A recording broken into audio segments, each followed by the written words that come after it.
What's the next story? Biden? Yes. Okay. USA allows Ukraine to use missiles. So let's go ahead and pull this story up. So U.S. allows Ukraine to use long-range missile strikes into Russia. Okay, and this comes from CNN. What the heck? Can I like? What happened? What happened? I'm trying to see. Oh, okay, there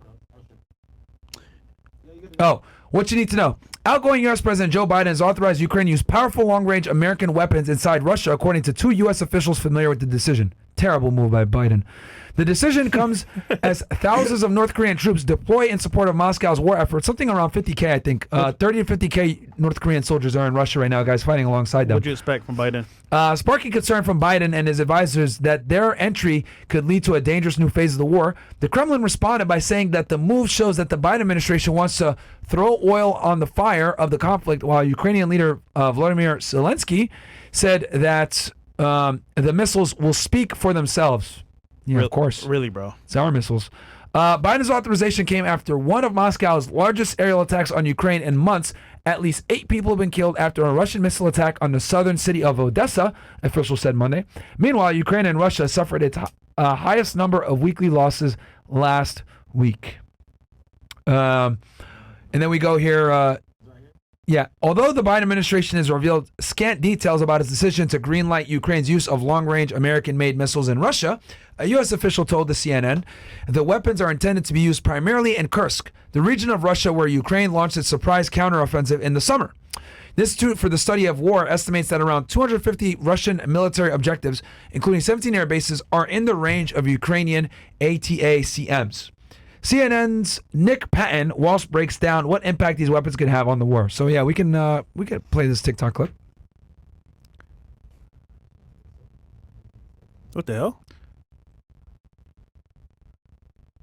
Biden has finally authorized Ukraine to fire longer-range US-made and supplied ATACMS missiles into targets inside of Russia. This is a significant escalatory move. That was the reason why he didn't give approval earlier, but now it's clear that the White House seeks to escalate back, saying that they are essentially responding to Russia's use of North Korean troops to potentially retake the Kursk region that Ukraine moved into in August inside of Russia. Will this change the battlefield overnight? That's really unclear. There aren't that many of these missiles, frankly, for Ukraine to fire, even though they can be quite precise. But it does do 2 things. It potentially gives Ukraine a little more leverage on the battlefield where it's losing significantly along the Eastern Front, and it is certainly going to involve the United States deeper in this conflict. Putin has previously suggested that essentially NATO would be joining the war if US gave this kind of permission, and Donald Trump has suggested he could end the war in 24 hours. Peace talks are certainly looming, and this is perhaps designed to improve Ukraine's position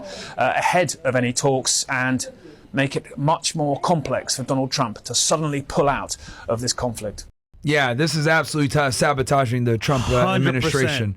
Didn't we say this was going to happen, though? Yeah. Remember we said when Trump gets elected, Netanyahu has about 2 months to go crazy in Gaza, and Putin has a little bit more time and Zelensky to go crazy over there. This is because President Trump doesn't actually become president until January 20th. So what they're hoping is Russia's going to hit back hard, real hard, and then that'll force the U.S. to stay in afterwards. Now, I think everyone knows what's going on here. I'm hoping, because Trump had spoken with something like 71 leaders within the first week of him becoming president-elect.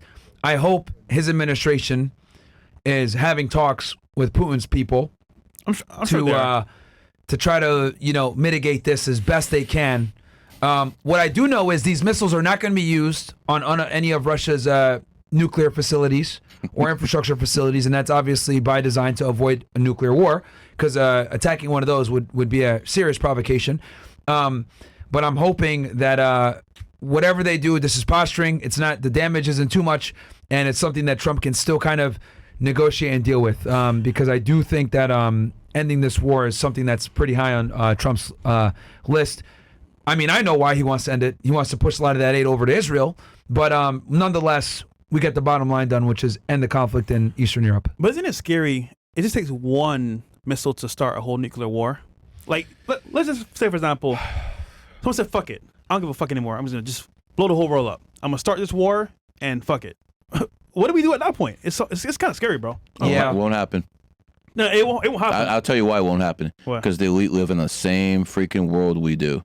And until they can escape underwater or go somewhere to Elon Musk Mars, to the Mars. and until they can do that, Yeah. there will be no nuclear war because them boys live on the same planet we do, and they can only mess it up so much. Because the nuclear bombs of Hiroshima and Nagasaki, that's nothing compared to what they have today. They can't release those because it's game over at that point. Yeah. No one's releasing anything. Sleep well at night. There's going to be no nuclear war. Well, also, the United States has a retaliatory nuclear weapon policy. So we will never nuke anyone first. I think, obviously, the Hiroshima bombings that you're talking about kind of put us in a position where, yes, it ended World War II, and it showed that we were the global world power, but if we're going to be the leaders of the free world, we can't be nuclear bombing people first. So that we have a retaliatory nuclear policy. I don't think Russia does. I think they can hit with they do too. No, they have a dead man switch. Yeah, I know that. Yeah, I know they have that. a dead Yeah. man So switch, if someone hits them with a nuke, they can. And for those that are unaware, the dead hand system is basically where Russia really put these like really sophisticated sensors all over the country. Where if a nuclear bomb strikes Russia and their entire infrastructure is gone and there's no response, and these sensors are able to pick up nuclear chemicals in the air or in the soil. It has this mechanism that will trigger all of the nuclear weapons in Russia to literally go off at the same time and headed for the United States for every major city. It's called a dead hand switch, basically, that Russia has. Very sophisticated. So basically, if they go down, everyone's going to go down with them. And obviously, we're their biggest adversary. So they have nukes pointed at all of our major cities. And London, too. Don't forget about them. They get it first. Okay. Oh, okay. I didn't know that. Yeah, that would make sense that they have the UK in there as well. Paris, probably, too. Yeah. Probably all the NATO countries. They have missiles pointed at Germany, for sure. The only one you can be assured they don't have is there's few allies there. China, North Korea, shit like that, maybe. Listen, China and Russia are not allies.